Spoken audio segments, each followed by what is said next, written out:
Barrage బోట్ల ఘటనపై హోంశాఖ మంత్రి అనిత సీరియస్ అయ్యారు. బ్యారేజ్ ను బోట్లు ఢీకొనేలా ప్లాన్ చేశారని, భారీ విధ్వంసం చేయడానికి ప్రయత్నించారని ఆగ్రహం వ్యక్తం చేశారు.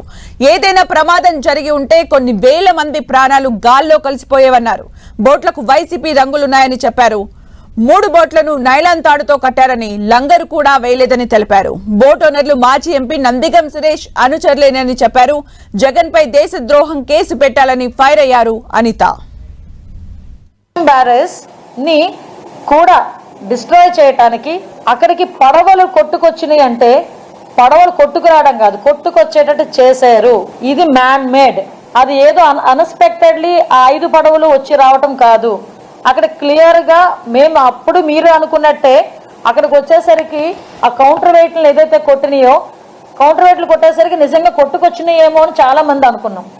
కానీ తర్వాత ఇరిగేషన్ డిపార్ట్మెంట్ వాళ్ళు దానికి క్లియర్ కట్ గా అదంతా కూడా ఎగ్జామిన్ చేసిన తర్వాత ఇవి అసలు ఈ బోట్లు ఎవరివి, ఈ బోట్లు ఎందుకు కొట్టుకొచ్చినాయి, బోట్లు కొట్టుకొచ్చిన తర్వాత ఎవడైనా మనకి కంప్లైంట్ చేశారా, అసలు ఈ బోట్లు ఓనర్స్ ఎవరు, ఈ బోట్లు అసలు ఉండాల్సింది అక్కడ ఆ రేవులోనా లేకపోతే ఉద్దండరాయనపాలెం రేవులోంచి ఇక్కడికి ఎందుకు వచ్చినాయి, ఇవన్నీ కూడా మేము బ్యారేజ్ వేసుకున్న తర్వాత షాకింగ్ ఇష్యూస్ అనమాట. లిటరల్లీ చెప్పాలంటే అంటే ఒక ఇప్పుడున్న చంద్రబాబు నాయుడు గారి గవర్నమెంట్ మీద, ఎన్డీఏ గవర్నమెంట్ మీద బురద చల్లటానికి, ఏదో ఒక రకంగా నెపం వేయటానికి, ప్రజల ప్రాణాలని కూడా లెక్క చేయకుండా వాళ్ళు విధ్వంసం సృష్టించడానికి రెడీ అయ్యారు అంటే అలాంటి వాళ్ళని దేశ ద్రోహుల కింద తీసుకోవాల్సిన పరిస్థితి ఈ రోజు మనందరికీ కూడా కనిపిస్తుంది.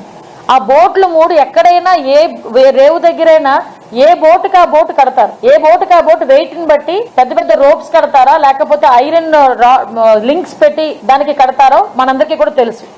అటువంటిది ఏమైంది, 3 బోట్లు ఒకదానికొకటి లింక్. అసలు మామూలు చిన్న చిన్న వెయిట్స్ ఉన్న బోట్లనే లింకులు చేయరు, ఎందుకంటే ఒకటి కొట్టుకుపోతే మిగతా కొట్టుకుపోతాయి అనే ఉద్దేశంతో. కానీ ఇక్కడ 3 బరువైనట్టు దగ్గర 40 నుంచి 50 టన్నులున్న బోట్లని 3 బోట్లని ఒకదానికొకటి లింక్ చేశారు. లింక్ చేయడమే కాకుండా ఆ 3 బోట్లని ఎక్కడ కట్టారంటే ఒక నైలాన్ తాడుతో కట్టారు. 11.4 లక్షల క్యూసెక్ వాటర్ వస్తున్న అక్కడ మీకు ఒక నైలాన్ తాడుతో 40-50 టన్నులు బరువు ఉన్న పడవను కడితే ఆగుతుందా? ఈ ఏదైతే బోట్లు ఉన్నాయో ఈ బోట్లు ఉద్దనరాయనపాలెం దగ్గర ఉన్నది కదా, ఉద్దండరాయనపాలెం అక్కడ ఉండాల్సిన రేవులో ఉండాల్సిన బోట్లు ఇమీడియట్ గా ఇక్కడికి ఎలా వచ్చినాయి? అసలు ఈ రోజు అంత బరువున్నవి కొట్టుకొని వచ్చి అక్కడ కౌంటర్ వెయిట్ 16 టన్నులున్న కౌంటర్ వెయిట్ కొట్టాయి కాబట్టి సరిపోయింది. అదే గనక పిల్లర్ని తాకి పిల్లర్కి ఏదైనా డ్యామేజ్ జరుగుంటే ఒక్కసారి మనం జరగబోయే పరిణామాలు ఊహించుకోవడానికే చాలా భయంకరమైన పరిస్థితి. కొన్ని వేల మంది, లక్షల మంది ప్రాణాలు గాల్లో కలిసిపోయేది. ఎంత పెద్ద ప్రమాదం జరిగేదో మనందరికీ కూడా ఊహించుకోవడానికే చాలా భయంగా ఉంది. అయినప్పటికీ కూడా ఇటువంటి కుట్రలు కుతంత్రాలు మానకుండా ఇప్పటికీ కూడా ప్రజల తాలూకా ప్రాణాలంటే లెక్క లేకుండా ప్రకాశం బ్యారేజ్ని కూడా డ్యామేజ్ చేయాలి అన్న నిజంగా ఆలోచన రావటమే పెద్ద క్రైమ్.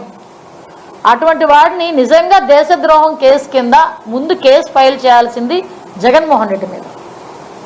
ఎవరైతే వీళ్ళు ఉన్నారో ఈ బోటు ఓనర్స్ ఉన్నారో వీళ్ళ మీద కూడా అటువంటి కేసులే ఫైల్ చేయాలి.